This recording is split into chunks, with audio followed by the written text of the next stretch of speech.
नमस्कार, मी डॉक्टर स्मिता तरटे। आपण पाहत आहात श्रीगोंदा ऑल महाराष्ट्र न्यूज। आपण जर चॅनेलला नवीन असाल तर लाईक करा, सबस्क्राईब करा आणि पुढील ग्रुपला पाठवा। आजची बातमी।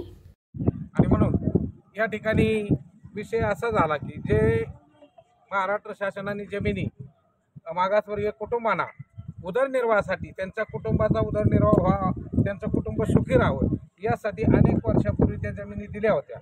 परंतु या तालुक्यामध्ये समजा महार वतन असेल, महार हाडुळा असेल, त्याचबरोबर शिलिंगच्या जमिनी असतील, ज्या मिळालेल्या जमिनी शिलिंगच्या इनामी जमिनी, शिलिंग जमिनी आणि वर्ग 2च्या जमिनी याच्या संदर्भामध्ये सरस विक्री या जमिनींची श्रीगोंदा तालुक्यात नव्हे तर संपूर्ण नगर जिल्ह्यामध्ये चालू आहे।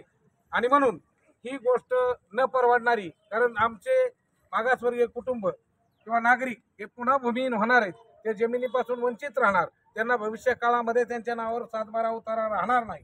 आणि म्हणून शासनाने याची चौकशी केली पाहिजे आणि वर्ग 2 शिलिंग जमिनी, वतनाच्या जमिनी हे सर्व खरेदी खत या ठिकाणी थांबलं पाहिजे। आणि या बोगस खरेदी चालू आहेत, कुठल्याही प्रकारची परवानगी त्याला दिली जात नाही, दिली गेलेली नाही।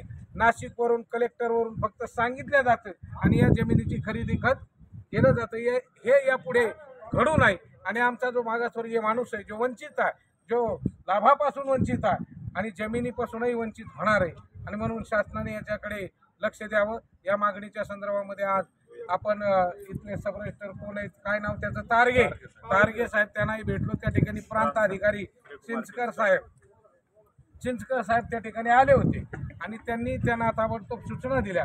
परंतु याची तक्रार सुद्धा आपण राज्याचे चीफ सेक्रेटरी राजेश कुमार साहेब यांच्याकडे त्या ठिकाणी केलेली, महसूल खात्याचे अप्पर मुख्य सचिव त्यांना सुद्धा तक्रार दिलेली आहे। या जिल्ह्याचे जिल्हाधिकारी आपले पंकज आशिया साहेब, डॉक्टर साहेब, त्यांना सुद्धा या संदर्भामध्ये निवेदन दिलं, राज्याच्या मुख्यमंत्र्याला दिलं, उपमुख्यमंत्र्याला दिलं आणि महसूल खात्याचे जे मंत्री आहेत चंद्रशेखर बावनकुळे त्यांना सुद्धा या संदर्भामध्ये निवेदन दिलेला।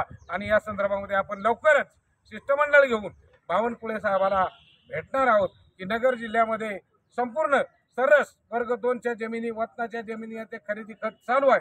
शिलिंगच्या जमिनी, मिळालेल्या जमिनी, शासनाने दिलेल्या जमिनी त्याचं खरेदी खत ताबडतोब थांबवण्यात यावं।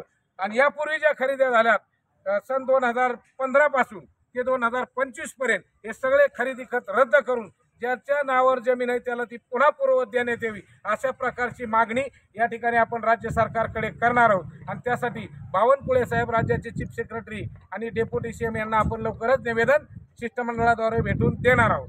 धन्यवाद।